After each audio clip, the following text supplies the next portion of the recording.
మీ తెలుగు నేస్తం Telugu stop app వెంటనే play store, app store లో డౌన్లోడ్ చేసుకోండి. ప్రతిక్షణం అన్ని తెలుగు వార్త విశేషాలతో పాటు మీ లోకల్ ప్రాంత వార్తలు కూడా సులభముగా తెలుసుకోండి. సూర్యాపేట జిల్లా, ఆంధ్రప్రదేశ్ రాష్ట్ర సృజనాత్మకత మరియు సాంస్కృతిక కమిషన్ తెలంగాణ ప్రభుత్వం భాషా సాంస్కృతిక శాఖ సౌజన్యంతో ప్రపంచ జానపద దినోత్సవాన్ని పురస్కరించుకొని ఆగస్టు 22న విశాఖపట్నం గురజాడ కళాక్షేత్రం వేదికగా ఉత్తరాంధ్ర జానపద జాతర ప్రతిష్టాత్మకంగా నిర్వహించారు. ఈ కార్యక్రమంలో తెలంగాణ రాష్ట్రం తరఫున సూర్యాపేట జిల్లా గరిడేపల్లి మండలం అప్పన్నపేట గ్రామానికి చెందిన సతీష్ మహిళా డప్పు బృందం విన్యాసం మరియు ఒగ్గు డోల్ విన్యాసాల ప్రత్యేక ప్రదర్శనలు తెలుగు రాష్ట్రాల ప్రజలను ఆకట్టుకున్నాయి. ఈ కార్యక్రమానికి ముఖ్య అతిథులుగా సాంస్కృతిక మరియు పర్యాటక శాఖ మంత్రి కందుల దుర్గేష్, హోంశాఖ మంత్రి వంగలపూడి అనిత, చలనచిత్ర హాస్య నటుడు బ్రహ్మానందం, రైటర్స్ అకాడమీ చైర్మన్ వివి రమణమూర్తి తదితరులు హాజరయ్యారు.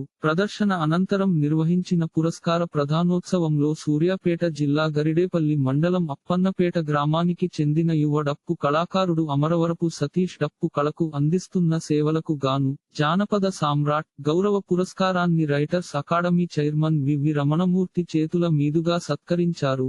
ఈ యొక్క అవార్డు రావడానికి కృషి చేసిన తెలంగాణ భాషా సాంస్కృతిక శాఖ డైరెక్టర్ మామిడి హరికృష్ణ, అందే మ్యూజిక్ అకాడమీ డైరెక్టర్ అందే భాస్కర్ కి కృతజ్ఞతలు తెలిపారు. ఈ సందర్భంగా సతీష్ మహిళా డప్పు కళా బృందం సభ్యులు అపర్ణ, గంగ, రమణ, సంధ్య, మార్త, జ్యోతి, అనిత, వీరబాబు, శోభన్, కల్పన, స్వరూప, నాగమణి, రేణుక, రాణి, రజిత, ధనమ్మ, గ్రామస్తులు సతీష్ మాస్టర్ కి శుభాకాంక్షలు తెలిపి సంబరాలు జరుపుకున్నారు. ఇలాంటి మరిన్ని తెలంగాణ వార్త విశేషాలు కోసం ఛానల్ కి సబ్స్క్రైబ్ చేసి గంట నొక్కడం మర్చిపోకండి.